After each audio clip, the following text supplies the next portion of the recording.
Oke, kita akan masuk pada bagian yang kedua tentang data subjektif. Yang pertama, keluhan yang biasa akan dirasakan oleh pasien-pasien mengalami masalah kardiovaskular itu adalah nyeri dada. Sehingga yang perlu kita tanyakan itu adalah kaji keluhan utama nyeri dada itu, mulai dari onsetnya, kapan nyeri dimulai, lokasinya di mana, durasinya berapa lama, nyeri yang dialami berapa lama, apakah konstan apa hilang timbul ya, karakteristiknya gimana ya, seperti pengkajian nyeri pada umumnya ya, seperti tertusuk-tusuk atau seperti tertimpa beban berat atau seperti apa ya. Yang berikutnya adalah tanyakan apa yang memicu terjadinya nyeri dan apa yang bisa dilakukan untuk meredakan nyeri. Apakah tarik napas dalam kah, atau tetap tenang, atau seperti apa ya. Tanyakan radiasinya seperti bagaimana. Radiasi itu adalah apakah nyeri yang dialami oleh pasien ini menyebar apa tidak.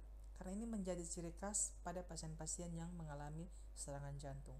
Pada pasien-pasien yang mengalami serangan jantung, pada umumnya nyerinya akan menyebar sampai ke punggung bagian belakang dan juga sampai ke lengan. Ini yang menjadi ciri khas nyeri akibat penyakit jantung atau nyeri akibat penyakit yang lainnya ya. Yang berikutnya, tanyakan pengobatan apa aja yang sudah dilakukan oleh pasien. Apakah pasien sudah meminum obat sebelumnya apa tidak? Karena ini menjadi pengkajian utama, menjadi landasan kita untuk memberikan treatment kepada pasien. Kalau misalkan pasien sudah mendapatkan obat anti nyeri dalam waktu dekat atau obat jantung dalam waktu dekat, ya itu menjadi pertimbangan kita untuk tidak memberikan dosis obat atau tidak melakukan kolaborasi untuk pemberian obat yang sama, sehingga pengobatan yang sudah dilakukan oleh pasien ini perlu kita kaji kepada pasien. Yang berikutnya, apa dampak yang pasien rasakan ya, apakah pasien merasa sesak napas atau bagaimana. Ini berkaitan dengan gejala terkait yang akan dialami oleh pasien. Misalkan nyeri dada disertai dengan mual, muntah, atau keringat dingin dan seterusnya. Yang hal lain yang menjadi penting adalah tanyakan seberapa nyeri yang pasien rasakan. Bisa kita tanyakan melalui skala nyeri 0 sampai 10, kira-kira nyeri yang dialami oleh pasien saat aktivitas itu berapa dan saat istirahat itu berapa. Yang berikutnya, untuk nyeri dada sendiri pada pasien-pasien dengan jantung, penyakit kardiovaskular, biasanya nyerinya ada perasaan tidak enak ya. Nyeri yang timbul ini karena aktivitas biasa atau muncul secara tiba-tiba. Nah, itu perlu kita tanyakan. Tadi juga sudah dijelaskan nyeri ini menyebar apa tidak. Nah, pertanyaan nyeri menyebar apa tidak untuk pasien-pasien dengan kardiovaskular, masalah kardiovaskular ini menjadi hal yang sangat penting ya. Saat mengkaji nyeri dan riwayat nyeri yang dialami oleh pasien, pastikan onsetnya itu ditanyakan dengan jelas. Kapan mulai timbulnya nyeri ya, karena ini menentukan intervensi yang akan kita berikan kepada pasien. Nah, penelitian mengatakan bahwa ketidakmampuan mengidentifikasi penyebab nyeri dada pada pasien dengan penyakit jantung ini mengakibatkan konsekuensi yang cukup besar buat pasien, dan pemulangan pasien tidak tepat dari IGD ini meningkatkan angka kematian sebesar 25%. Contohnya seperti ini. Pasien datang ke IGD dengan nyeri dada. Ya, sebagai perawat, karena kurang mengkaji lebih dalam tentang kondisi pasien, ya mungkin dia berasumsi kalau ini kemungkinan besar nyeri dada yang diakibatkan karena penyakit gastritis atau penyakit lambung, sehingga bukan menjadi concern utama.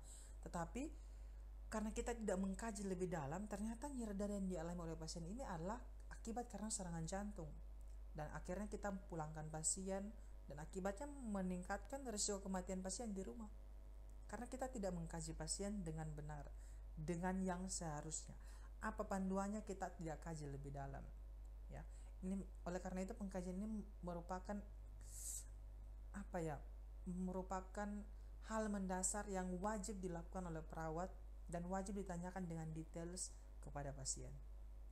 Oke, yang berikutnya adalah sesak napas atau dyspnea. Nah, sesak napas ini kenapa menjadi salah satu tanda dan gejala pada pasien-pasien yang mengalami masalah kardiovaskular?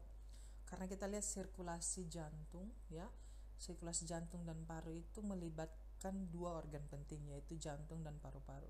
Sehingga ketika ada masalah di jantung, otomatis akan berpengaruh juga pada sistem respirasi, sehingga biasanya pasien akan mengalami sesak napas. Yang berikutnya ada istilah namanya ortopneu, yaitu sesak yang terjadi saat pasien terlentang dan akan membaik ketika pasien mengalami perubahan posisi menjadi duduk. Nah, itu namanya ortopneu. Yang berikutnya adalah PND, yaitu paroxysmal dyspnea nocturnal. Nah, ini sesak napas yang membangunkan pasien pada malam hari dan biasanya terjadi 1-2 jam setelah tidur. Setelah itu mendorong pasien untuk tetap duduk, berdiri, ke jendela untuk menghirup udara, kemudian akan membaik. Dan kejadian ini biasanya terjadi pada malam hari. Oleh karena itu, perlu kita tanyakan ke pasien, ada sesak napas ada apa tidak? Biasanya sesak napas itu terjadi pada saat kapan? Terjadinya malam hari apa tidak? Terjadinya saat aktivitas atau seperti apa? Terjadinya atau membaiknya itu saat lakukan aktivitas seperti bagaimana? Gimana posisi tidurnya pasien yang menyebabkan pasien mengalami sesak napas? Atau membaik ketika pasien duduk atau berdiri atau seperti apa? Karena ini merupakan pengkajian dasar yang perlu kita tahu untuk bisa kita lakukan kolaborasi dengan dokter dan tim medis lainnya. Dan ini menentukan akan intervensi yang mau kita berikan buat pasien. Oke, yang berikutnya tanda gejala lain yaitu apa? Edema. Oleh karena itu kita perlu kaji, tanyakan ada edema atau tidak, ada pembengkakan apa tidak. Biasanya di bagian perifer, di kaki, di tangan. Nah, oleh karena itu perlu kita tanyakan ke pasien. Nah, edema ini, pembengkakan cairan ini biasanya terjadi pada pasien-pasien yang mengalami gagal jantung, ya. Kita lihat lagi sistem peredaran darah.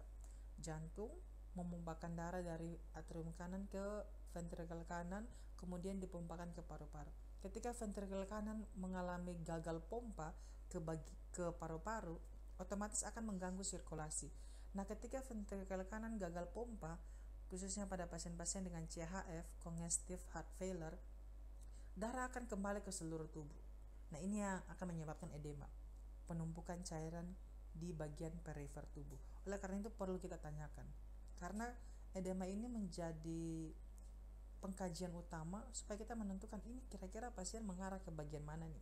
Apakah bagian pompanya mengalami masalah, bagian sirkulasinya, atau bagian iramanya yang bermasalah. Oleh karena itu perlu kita tanyakan ke pasien. Nah, pertanyaannya apa yang perlu kita ajukan? Edemanya sudah dari kapan? Ya, edemanya lokasinya di mana aja? Perlu kita tanyakan. Apakah dengan edema ini terjadi peningkatan berat badan apa tidak? Sejak kapan ini perlu sekali kita tanyakan. Dan biasanya akan membaik dengan seperti bagaimana? Nanti kita akan bahas lebih dalam tentang palpasi edema. Nanti kita akan bahas setelah pembelajaran ketiga. Yang berikutnya adalah palpitasi. Palpitasi ini adalah perasaan detak jantung yang cepat, atau istilah awamnya adalah berdebar-debar. Ya, perlu kita tanyakan ke pasien, lokasinya di bagian mana, apa yang memicu timbulnya palpitasi, kapan terjadinya palpitasi, dan pengobatan apa yang dilakukan untuk mengatasi masalah tersebut. Dan tanyakan ke pasien, sebelum palpitasi pasien melakukan aktivitas seperti apa. Yang berikutnya adalah pingsan. Ya, kalau misalnya kita berbicara tentang sistem sirkulasi, ketika ketika otak tidak mendapatkan cukup pasukan oksigen, ya, dan glukosa yang cukup, ya kemungkinan besar pasien akan pingsan. Nah, pingsan ini dalam bahasa medis namanya sinkop, yaitu kehilangan kesadaran sementara yang diikuti dengan pemulihan. Ya, setelah itu pasien akan pulih ketika sirkulasinya sudah oke. Nah, pertanyaan yang perlu kita ajukan seperti apa? Pasien pernah merasa pusing apa tidak sebelum pingsan? Pasien merasakan pening apa tidak sebelum pingsan? Pasien pernah pingsan sebelumnya apa tidak? Posisinya seperti bagaimana? Lalu pingsannya itu durasinya berapa lama? Perlu kita tanyakan kepada pasien. Apakah saat pingsan itu disertai dengan pandangan yang kabur apa seperti bagaimana? perlu kita tanyakan ke pasien. Yang berikutnya adalah nyeri pada betis. Ini biasanya diikuti dengan penyakit-penyakit yang berhubungan dengan deep vein thrombosis. Penyakit ini juga akan kalian pelajari pada mata kuliah medical surgical nursing, dan kaitannya kenapa sih pasien-pasien dengan DVT ini berhubungan juga sama penyakit kardiovaskular. Ini nanti kita akan pelajari. Nah, tanyakan ke pasien, ada nyeri pada betis apa tidak? Nyeri pada betis ini sudah berapa lama? Dan apakah nyeri pada betis ini disertai dengan menyebar ke organ yang lain apa tidak, menyebar ke daerah di sekitar apa tidak, atau hanya di satu posisi saja. Yang berikutnya adalah sirkulasi yang buruk. Sirkulasi yang buruk karena penyakit kardiovaskular ini merupakan sistem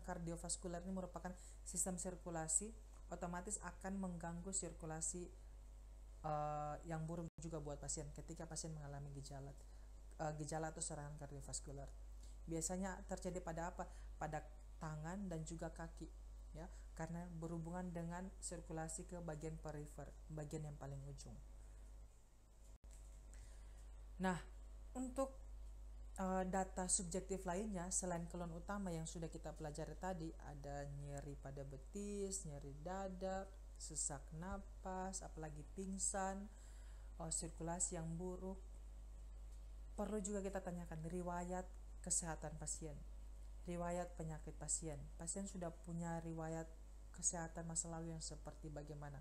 Apakah punya riwayat penyakit jantung koroner apa tidak? Punya riwayat kolesterol apa tidak? Punya riwayat gagal jantung, masalah katup, dan lain sebagainya. Riwayat pengobatannya juga perlu kita kaji.